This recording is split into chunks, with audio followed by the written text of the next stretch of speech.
SpongeBob is older than some of you watching this video right now, and cartoons that grow past their audience sometimes get a little too britches for their bigs.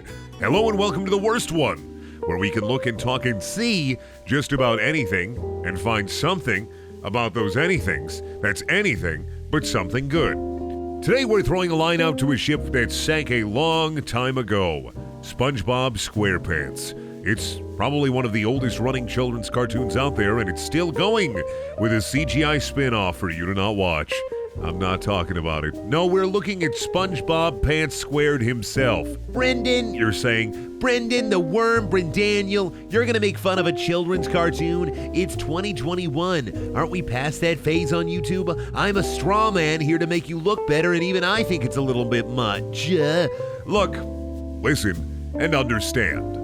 I won't sit here talking about retcons or theorize whether or not Bikini Bottom takes place in the Bermuda Triangle and that it's real and Squidward is your dad. I'm not going to say that someone dropped a freedom bomb on Bikini Bottom and that's why all the fishy creatures are sentient capitalist fish. I'm just here to point at the cartoon and show you why it's bad and really why I think it's bad. If you think a different episode is worse, then let me know in the comments. We'll talk about honorable mentions first. Watching as much SpongeBob as I have in my life, I thought that this would be a lot easier. I had narrowed it down to the Splinter, one-course meal, or House Fancy for just the toenail scene. I think SpongeBob is at its worst when it covers gross-out humor. But that's me with any cartoon. If your goal is to make the children watching your cartoon throw up or regurgitate their breakfast, then yeah, sure, go for it. I got queasy when I watched Ren eat kitty litter and Ren and Stimpy when I was a child. You really want your kid to go from queasy to laughing? That's just asking for tummy trouble. They're gonna spew everywhere. Aside from the gross out humor, however, these episodes they're not really that bad. The Splinter and House Fancy were disgusting at times, but I can't really say that I walked away without laughing. That just leaves One Course Meal, right? Well, One Course Meal is an episode that's a bit mean. It's a bit mean-spirited and has Plankton contemplating being run over by a bus because Mr. Krabs is tormenting him with any Plankton's greatest fear, whales, because Mr. Crab has a whale for a daughter. This episode being a bit mean isn't really out of the realm of SpongeBob or an awful episode at all for me. If we're really calling episodes bad because they're mean-spirited, are we going to have to discount where SpongeBob and Patrick selfishly stole Sandy's rocket in Season 1? And gross-out humor goes as far back as the Suds episode in Scaredy Pants, wherein you saw SpongeBob had his whole dang brain out. So, what's the worst of both worlds? What's too mean and too gross? There's really only one episode that comes to mind for me, and that's the May 9th, 2018 episode of SpongeBob SquarePants Ink Lemonade. Are you ready, kids? You're gonna want to sit down for this one. Oh, I'm not doing the theme song. You're either ready or you're not. Get in the pineapple. This episode was written by Kaz Prapolinis, who has a pretty good track record for SpongeBob episodes, and this seems to be just a weird outlier. They've written episodes from as far back as 2002's Nasty Patty, which is one of my personal favorites, so I have no idea what kind of eldritch inspiration struck here. Steven Hillenburg also received an executive producer credit, as this would be one of the last episodes of SpongeBob to release before his passing in late 2018. Ink Lemonade is your average 11 minutes of SpongeBob SquarePants with a beginning, middle, and end. The episode revolves around Patrick, Squidward, and SpongeBob. Patrick, our resident Dumpy Dumbo, is trying to sell lemonade. He's trying to sell it because the episode needs a plot. That's why. Buy the lemonade. Our first two gross-out spots happen right out the gate as Squidward decides to take out the trash. The first is a trash lemon thrown in Patrick's eye, which then swells with infection, and after a hearty laugh, Squidward tells Patrick that the lemon is bruised. Patrick then rips off a Band-Aid from his hyper-realistic armpit and puts it on the trash lemon. A fish drinks the dirty trash lemon lemonade that Patrick gives him and goes to Squidward's house to throw up, which I have to say, thank you, SpongeBob team, for not showing the fish vomiting. Thank you. That's the only one you're going to be getting for this episode, so please cherish it. Squidward continues to heckle Patrick about his failed lemonade stand, and then comes one of two funny spots in the episode. Patrick squeezes red juice out of a fire truck. It's a good bit. SpongeBob then comes onto the scene to remind me that this episode is actually vile by scaring Squidward, which makes Squidward shoot ink out of his nose into the lemonade pitcher. SpongeBob drinks it.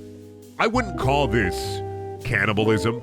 It's like if you drink someone's snot or other non-blood bodily fluids. It's just gross from any perspective and gross from a fish person perspective as well. I wonder if Patrick and SpongeBob over the years have just absolutely lost any and all sense of self and have just devolved into avatars of chaos and stupidity. This episode is my worst pick because it's almost a complete showcase of what is wrong with modern SpongeBob. It's not that they're stupid, that it's bad. It's the flavor of stupid. It's not bad because it's gross. It's how gross and how willingly it's used. Patrick realizes that the ink lemonade is good, spicy snot, but the only way to get it is to scare Squidward. Patrick is a dick to Squidward to make Squidward shoot goo out of his nose so that Patrick can sell it. Which I don't even think that Patrick is actually selling it. They say he's selling it, but I don't see money change hands. I see no coin jar. I see no ATM. It's a small nitpick, but easily resolved with just money exchanging hands or fins. It's all you got to do is add a couple frames to some money, and there you go. You're done. Patrick even sets up a haunted house around the blue cephalopod cephalopad just for the sole purpose of ink collection, which scaring Squidward with an elderly mannequin of himself was the other good bit in this episode, although I don't really know how Patrick understands the inner machinations of Squidward's mind. But that's really a non-point, since any good neighbor knows everyone on the block's deepest, darkest fears, and Patrick and Squidward have been neighbors for 20 years at this point. Patrick doing this seems out of character.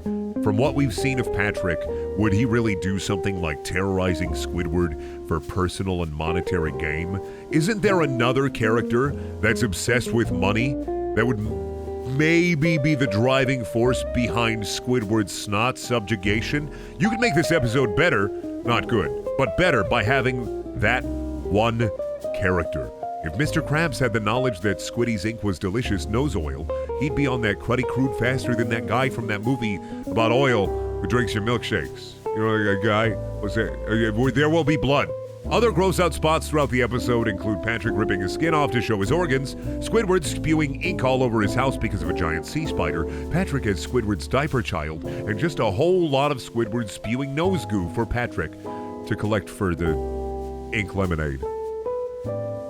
The episode ends with the town realizing that the lemonade is Squidward's nose juice, when he makes his own ink lemonade stand and then sprays the entire line with his black snot. The whole town just throws up at his house, which kudos again.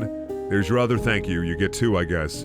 Thank you for not showing the puke. Dr. Pepper, the famous 23-flavor soda, has lots of spin-off products. And the episode ends with SpongeBob and Patrick giving Squidward cookies. Cookies filled with spider eggs that then make Squidward vomit spider babies while also spewing ink out of his nose. A fitting closing image.